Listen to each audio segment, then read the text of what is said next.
Assalamualaikum warahmatullahi wabarakatuh. Nama saya Nur Hayati. Di sini saya dari kelompok 11.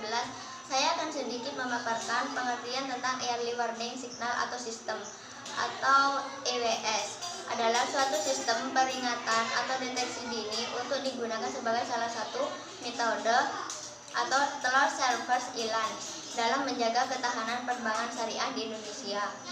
Early Warning Signal bermanfaat untuk mengidentifikasi lebih awal tentang risiko pada sistem keuangan sehingga dapat membantu mengurangi kerugian terjadinya krisis keuangan. Assalamualaikum warahmatullahi wabarakatuh. Sebelumnya perkenalkan, nama saya Didik Prastio.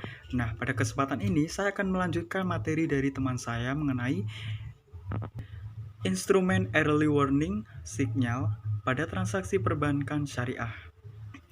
Perbankan syariah sebagai lembaga intermediasi antara pihak yang memiliki dana dan pihak yang kelebihan dana. Nah, dalam menjalankan fungsi ini sebagai lembaga intermediasi, perbankan syariah memiliki berbagai sumber potensi resiko dalam menjalankan bisnisnya, baik yang berasal dari lingkungan eksternal maupun internal. Nah, berikut ini beberapa hal yang dilakukan perbankan syariah dalam mendeteksi keadaan operasionalnya.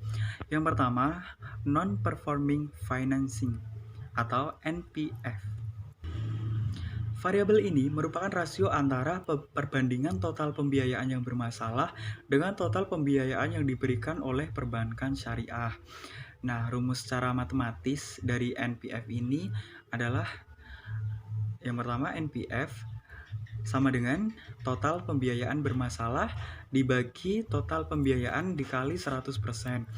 Yang kedua, ada financing to deposit ratio atau FDR. Variabel ini membandingkan antara rasio jumlah total pembiayaan dengan dana pihak ketiga. Untuk rumusnya sendiri, yakni FDR sama dengan total pembiayaan dibagi total dana pihak ketiga dikali 100%. Yang ketiga adalah produk domestik bruto. Dalam hal ini, produk domestik bruto diproksi dengan indeks produksi industri bulanan. Yang keempat adalah bagi hasil. Nah, dalam perbankan syariah biasanya untuk mendapatkan keuntungan ini kan menerapkan sistem bagi hasil.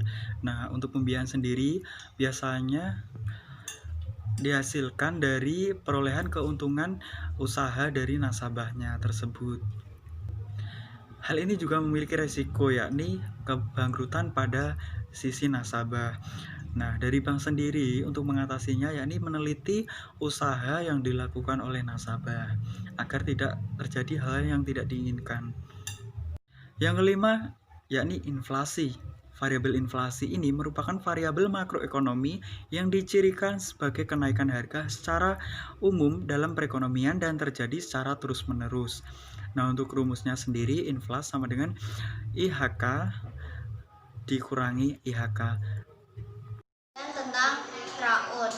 Di Indonesia, fraud yang terkait dengan perbankan yang dijelaskan dalam suatu edaran Bank Indonesia nomor 13/28 DPNP tentang penerapan strategi anti fraud bagi bank umum yang menyatakan bahwa fraud adalah tindakan penyimpangan atau pembiayaan yang sengaja dilakukan untuk mengelabui, menipu atau memanipulasi bank, nasabah atau pihak lain yang telah terjadi di lingkungan bank atau menggunakan sarana bank sehingga dapat mengakibatkan bank, nasabah atau pihak lain menderita kerugian.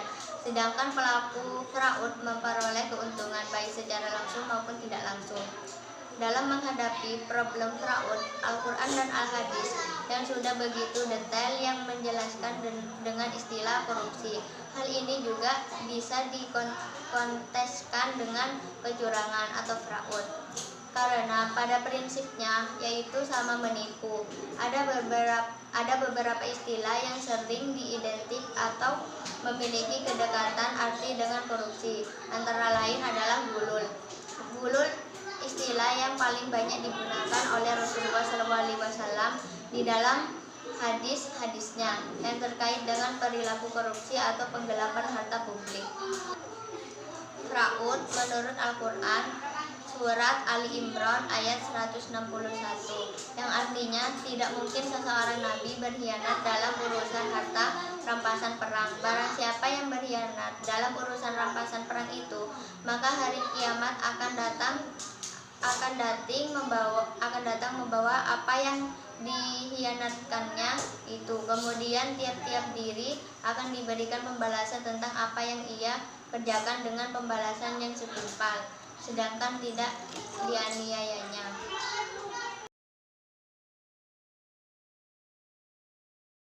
Yang selanjutnya yaitu instrumen fraud awareness pada transaksi perbankan syariah.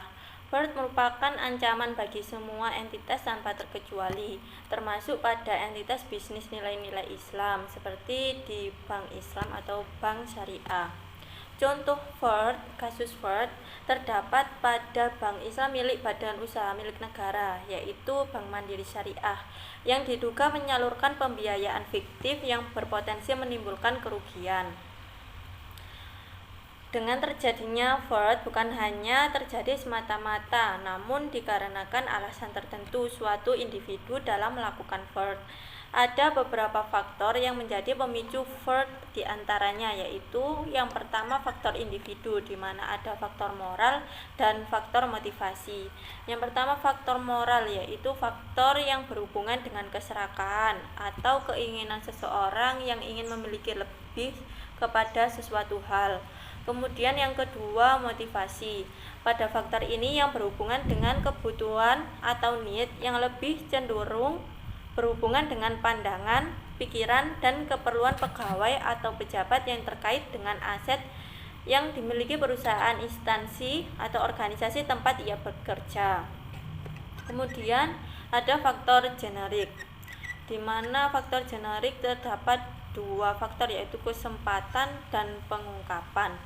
Nah, untuk faktor kesempatan yaitu untuk melakukan kecurangan yang tergantung pada kedudukan pelaku terhadap objek kecurangan. Pada kesempatan untuk melakukan kecurangan selalu ada pada setiap kedudukan. Namun, ada yang mempunyai kesempatan besar dan yang kecil. Maka secara umum manajemen suatu organisasi perusahaan mempunyai kesempatan yang lebih besar untuk melakukan kecurangan daripada karyawan. Kemudian faktor pengungkapan, yaitu suatu kecurangan yang masih belum menjamin tidak terulangnya kecurangan tersebut baik oleh pelaku yang sama maupun. Dalam rangka mengendalikan resiko terjadinya fraud, bank wajib menerapkan manajemen resiko sebagaimana diatur dalam ketentuan mengenai penerapan manajemen resiko bagi bank umum dan penguatan pada beberapa aspek, antara lain sebagai berikut. Yang pertama, pengawasan aktif manajemen dalam melakukan penerapan manajemen risiko secara umum. Kewenangan, tugas, dan tanggung jawab Dewan Komisaris dan Direksi mencakup pula hal-hal yang terkait dengan pengendalian fraud.